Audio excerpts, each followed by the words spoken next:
আসসালামু আলাইকুম। ফুটবল রিপোর্টে স্বাগতম। আগামীকাল সকালে আর্জেন্টিনা বনাম পেরুর ম্যাচ, ব্রাজিল বনাম উরুগুয়ের ম্যাচ। সো এই দুইটা ম্যাচ নিয়ে কথা বলবো, সাথে সিবিএফ এর নতুন প্রেসিডেন্ট এবং কোচ নিয়ে কথা বলবো। এটা নিয়ে আপনাদের অনেক কনফিউশন আছে, সো এটা একটু ক্লিয়ার করার ট্রাই করব। দেখেন, উরুগুয়ের বিপক্ষে ব্রাজিল বড় ধরনের একটা চ্যালেঞ্জের মুখোমুখি হবে। উরুগুয়ে পয়েন্ট টেবিলের 2 নম্বরে আছে, বাট বর্তমান পারফরমেন্স বিবেচনা করলে উরুগুয়ের তেমন হাইপ নাই। বাট উরুগুয়ের বর্তমান প্রতিপক্ষ ব্রাজিল, যে ব্রাজিল এক ম্যাচ ভালো খেলতেছে, 3 ম্যাচ খারাপ খেলতেছে। জয়রিভাল এই টিমটাকে এমন ভাবে লিড করতেছে, প্রত্যেকটা ম্যাচের জন্য আলাদা পরিকল্পনা, আলাদা ট্যাকটিক্স। হ্যাঁ, আপনার আলাদা পরিকল্পনা থাকবে, যেহেতু এখানে আলাদা আলাদা টিম। সো পরিকল্পনা এবং ট্যাকটিক্স এটা আলাদা থাকবে, বাট জয়রিভালের সবকিছুই ভিন্ন, যেটা আমাদের কাছে অনেক বিরক্ত লাগতেছে, খুব বিরক্তিকর। জয়রিভালের যে পরিকল্পনা, ওই পরিকল্পনায় কোনো পয়েন্ট নাই। ওনার মন যখন যা চাইতেছে উনি তাই করতেছে। এই যে ব্রাজিলের এই স্কোয়াডের প্লেয়ারগুলা, এই প্লেয়ারগুলাকে উনি ভালোভাবে ইউজই করাইতে পারতেছে না। উরুগুয়ের বিপক্ষে ব্রাজিলের ফরমেশন এমন হইতে পারে, এখানে ডানিলু ব্যাক করছে, যেহেতু কার্ডজনিত সমস্যার কারণে ভ্যান্ডারসন নাই। সো এইখানে স্যার ডানিলু স্টার্ট করবে, বাকি সবাই এইখানে সেম থাকবে। এই একাদশে শুধুমাত্র একটা চেঞ্জ আসবে, ওইটা ভ্যান্ডারসনের জায়গায় ডানিলু। এর সাথে উরুগুয়ের স্টার্টিং 11 হয়তো এটা হইতে পারে। সো এইখানে যদি আমি একটু ট্যাকটিক্যালি কথা বলি, এই যে মার্সেলো বিয়েলসা, তার যে ফরমেশন 4-2-3-1, এই ফরমেশনে তার যে ট্যাকটিক্স এটা একটু আলাদা, একটু অন্যরকম। আপনাদেরকে আমি একটু দেখাই। এই যে উরুগুয়ের ফুল ব্যাক, আপনি লেফট ব্যাকের কথা বলেন, আপনি রাইট ব্যাকের কথা বলেন, আমি এক্সাম্পল হিসাবে এইখানে লেফট ব্যাককে নিলাম। লেফট ব্যাকে এইখানে হয়তো অলিভার আসতে পারে। আপনারা দেখেন অলিভার যে খেলার ধরন বা মার্সেলো বিয়েলসার লেফট ব্যাক কিভাবে কাজ করে আপনারা দেখেন। এই যে লেফট ব্যাক, এই লেফট ব্যাক আপনার এইখান থেকে এইখান পর্যন্ত সে কন্ট্রোল করে ফেলে। বলতে পারেন সে ডিফেন্সের সাথে সাথে উইং ব্যাক হিসেবে কাজ করে। এখন তার এই লেফট ব্যাক যখন উপরে চলে আসে, উপরে মুভ করে, তখন কিন্তু তার পজিশন খালি থাকে। আমাদের মনে হতে পারে এখানে পজিশন খালি থাকে, বাট এখানে পজিশন খালি থাকে না। এখানে এই যে দুইজন ডিফেন্সিভ মিডফিল্ডার, তারা কিন্তু তাদের খালি পজিশনে ব্যাকআপ দেয়, ওইটা ফিল আপ করে ফেলে। এরপর আপনারা এইখানে দেখেন উরুগুয়ের মিডফিল্ডে ভালভার্দের মতো মিডফিল্ডার আছে, এইখানে নুনেজের মতো স্ট্রাইকার আছে। এদেরকে কোনোভাবেই ছাড় দেওয়া যাবে না, কোনোভাবেই সুযোগ দেওয়া যাবে না। ব্রাজিল যদি কোনোভাবে পজিশন লুজ করে বা স্পেস দিয়ে দেয়, তাহলে এখানে বিপদ হইতে পারে। ভাই, উরুগুয়ে হাই প্রেস করে খেলবে, উরুগুয়ে হাই প্রেস করে খেলুক, ব্রাজিলকেও প্রেস করে খেলতে হবে। আর না হয় উরুগুয়ের বিপক্ষে গোল করতে পারবে না। উরুগুয়ে অন্য টিমগুলোর মতো ব্লক করে খেলে না, এরা অ্যাটাক করে খেলে, অ্যাটাকিং ফুটবল খেলে। ব্রাজিলের এখানে মেইন টার্গেট থাকতে হবে মিড কন্ট্রোল করা, মিডে ডমিনেট করা, মিড থেকে স্পেস মেক করা। এরপর ডরিবালের এখানে মেইন পরিকল্পনা থাকতে হবে রাফিনাকে নিয়ে। হ্যাঁ, ভিনিসিয়াস জুনিয়র লাস্ট ম্যাচে ভালো খেলছে, পেনাল্টি মিস করার পর একটু উল্টায় গেছিল, বাট এইখানে যদি স্পেস মেক করতে পারে, ভিনিসিয়াস জুনিয়রকে বল সাপ্লাই দিতে পারে, ভিনিসিয়াস জুনিয়র অ্যাটাকে যাবে, অ্যাটাক করবে। এর আগে এখানে কম্বিনেশন মেক করতে হবে। এরপর এখানে রাইট উইঙ্গে সাভিনহো, এই যে এখানে 3 জন, সাভিনহো, রাফিনা, ভিনিসিয়াস জুনিয়র, জরিবালার আলাদা একটা পরিকল্পনা থাকতে হবে এই 3 জনকে নিয়ে, যেহেতু ব্রাজিলের অ্যাটাকিং লাইন এই 3 জনের উপর ডিপেন্ড করতেছে, Raphinha to Savinho, Raphinha to Vinicius junior.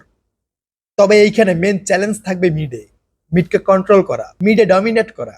যেহেতু উরুগুয়ের মিডে ভালভার্দে, ভ্যান্টনকারের মতো মিডফিল্ডার থাকবে, সো এখানে কেয়ারফুলি খেলতে হবে, মিডে কোনোভাবে মিস্টেক করা যাবে না। উরুগুয়ের মিড কতটা শক্তিশালী ওইটা আপনারা জানেন। সো উরুগুয়ের মিডকে কন্ট্রোল করা এখানে সব থেকে বড় চ্যালেঞ্জ, যেটা গায়ের জোরে হবে না। এখানে ট্যাকটিক্স প্রয়োজন, ট্যাকটিক্যালি খেলতে হবে। এরপর এইখানে ডরিবালের সব থেকে বাজে যে অভ্যাস, অভ্যাস না এটা ভুল, উনি প্রত্যেকটা ম্যাচে ভুল করে। তার যে সাবগুলা, ভাই এইগুলার কোনো আগা মাথা নাই, কখন কাকে সার্ভ করাইতেছে, কোন পজিশনে করাইতেছে, ওইটা উনি নিজেও জানে না। তবে আশা করি এই ম্যাচে সবকিছু ঠিক থাকবে। আমরা দেখি ম্যাচে কি হয়। ম্যাচ নিয়ে আমি এখন কোনো কথা বলবো না, আমরা যেমন ভাবি জারিবাল তেমন ভাবে না। সো ম্যাচ হোক, দেন ম্যাচ নিয়ে কথা বলবো। এরপর এইখানে আর্জেন্টিনা বনাম পেরু, যদিও পেরু সহজ প্রতিপক্ষ, বাট আর্জেন্টিনার সময় অনেক খারাপ যাইতেছে। আর্জেন্টিনা প্যারাগুয়ের সাথে লাস্ট যে ম্যাচ খেলছে, ওই ম্যাচের ট্যাকটিক্স, প্লেয়ারদের ফরমেশন দেখে আমি সত্যি অবাক হইছি। ভাই, স্ক্যালোনির পরিকল্পনা এত বাজে ছিল, ওনার হাতে অনেক অপশন ছিল, রাইট উইঙ্গে অপশন ছিল, লেফট উইঙ্গে ছিল, উনি তাদেরকে ট্রাই করাই নাই। বেঞ্চে রাইট উইঙ্গার এবং লেফট উইঙ্গার থাকার পরেও সে কনফিউশনে ছিল। আপনারা দেখেন এইখানে রাইট উইঙ্গে লিওনেল মেসি, লেফট উইঙ্গে আলভারেজ, আর অ্যাটাকিং মিডে প্লে মেকার রোলে এখানে ম্যাকঅ্যালিস্টার খেলছে। এই যে এইখানে আলভারেজকে এইখানে লেফট উইঙ্গে কিভাবে খেলাইছে, ভাই সে অ্যাটাকিং মিডফিল্ডার, স্ট্রাইকার, তাকে লেফট উইং এ খেলানোটা আই থিঙ্ক বোকামি। আলভারেজ লেফট উইং এ কখনোই যায় না। এমন না যে আপনার হাতে কোনো অপশন ছিল না, আপনার কাছে গার্নাচো ছিল, আপনি চাইলে গার্নাচোকে স্টার্ট করাইতে পারতেন। এই ম্যাচে পরিবর্তন প্রয়োজন আছে। হ্যাঁ, হয়তো এই ম্যাচে গার্নাচো স্টার্ট করবে, এমনটাই আমরা শুনতেছি। এরপর এখানে ক্রিস্টিয়ান রোমেরো ইনজুরি, সে খেলতে পারতেছে না। তার রিপ্লেসে এইখানে হয়তো লিওনার্দো বালের্দি থাকতে পারে। এরপর ডিপল, লাস্ট ম্যাচে ডিপল অনেক বাজে খেলছে, ডিপলকে অনেক উইক মনে হয়েছে। এই পজিশনেও হয়তো পরিবর্তন আসতে পারে, হয়তো এইখানে লো সেলসো আসতে পারে, লো সেলসো স্টার্ট করতে পারে। তবে লিওনেল স্কালোনি যদি এখানে সেম মিস্টেক করে তাহলে পেরুর কাছে আটকায় যাবে। পেরুর এখানে অনেক প্লাস পয়েন্ট আছে। আমি আপনাদেরকে পেরুর ফরমেশনটা একটু দেখাই। 3-5-2, এই যে 3-5-2 এই ফরমেশনে প্রতিপক্ষের মিডকে এরা আটকাই দিতে পারে। যে কোনো ভাবেই হোক এরা আটকাই দেয়। এরা ভালোভাবে মিডকে কন্ট্রোল করতে পারে, মিডকে ব্লক করতে পারে। এরা 5 জন মিলে 2-3 জন মিডফিল্ডারকে আটকায়। এদের টার্গেট থাকে কোনো প্লেয়ারকে অ্যাটাকিং এ যাইতে দিব না, তারা মিডে গেম ফিনিশ করে দিবে। তবে এইখানে আর্জেন্টিনাকে একটু অন্যভাবে খেলতে হবে, মিডে হিউজ ডমিনেট করতে হবে, এর সাথে ফাইনাল থার্ডে স্পেস মেক করতে হবে, লং পাসে খেলতে হবে। ভাই, মিড থেকে বল নিয়ে যাওয়া ইম্পসিবল। আর্জেন্টিনা যদি মিড কন্ট্রোল করতে পারে তাহলে স্কোর করতে পারবে, আর না হয় আর্জেন্টিনা স্কোর করতে পারবে না। পেরু চাইবে এইখান থেকে অন্তত ড্র নিয়ে ফিরতে। সো আর্জেন্টিনা যদি মিড কন্ট্রোল করতে পারে, এই ম্যাচের মেন হচ্ছে মিড, এই মিড কন্ট্রোল করতে পারলে ম্যাচ উইন হবে। সো এটা মেন পরিকল্পনায় থাকতে হবে। এরপরে সিবিএফ, রোনালদো নাজেরিও, ব্রাজিলের এই লিজেন্ড সিবিএফ এর প্রেসিডেন্ট হইতে চায়। আগামী বছর নির্বাচন, রোনালদো চাইতেছে নির্বাচন করবে, সিবিএফ এর প্রেসিডেন্ট হবে। এখন সে নির্বাচন নিয়ে আলোচনা করতেছে, নির্বাচন নিয়ে কথা বলতেছে। ইভেন সে এটাও বলছে, আমি যদি সিবিএফ এর প্রেসিডেন্ট হই, আমি যদি পাশ করি, তাহলে আমি পেপ গার্দিওলাকে ব্রাজিলের কোচ বানাবো, পেপ গার্দিওলাকে সিবিএফ এ নিয়ে আসবো। এখন রোনালদো এখানে প্রতিশ্রুতি দিয়ে দিছে সে পেপ গার্দিওলাকে নিয়ে আসবে। ধরুন আগামী বছর সে পাশ করলো, সিবিএফ এর প্রেসিডেন্ট হলো, সিবিএফ এর প্রেসিডেন্ট হওয়ার পর পেপ গার্দিওলাকে সে নিয়ে আসতে পারবে তো? হ্যাঁ, অবশ্যই পারবে, বাট এটা 2026 বিশ্বকাপের পরে, এর আগে কখনোই না। দেখেন, পেপ গার্দিওলা এই সিজন শেষেও ম্যানচেস্টার সিটিতে আরো এক সিজন থাকতেছে, তার মানে 2026 সাল পর্যন্ত। আর 2026 সালে বিশ্বকাপ।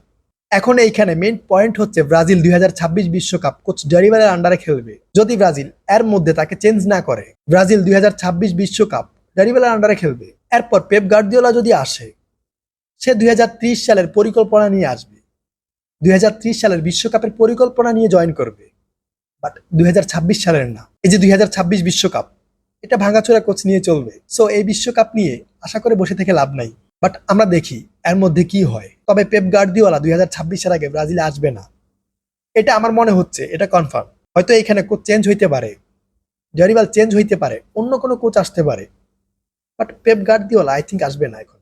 তারপরেও আমরা দেখি শেষ পর্যন্ত কি হয়, স্টোরি কোথায় যায়। আগে নির্বাচন হোক, পাশ করুক, অনেক টাইম বাকি আছে।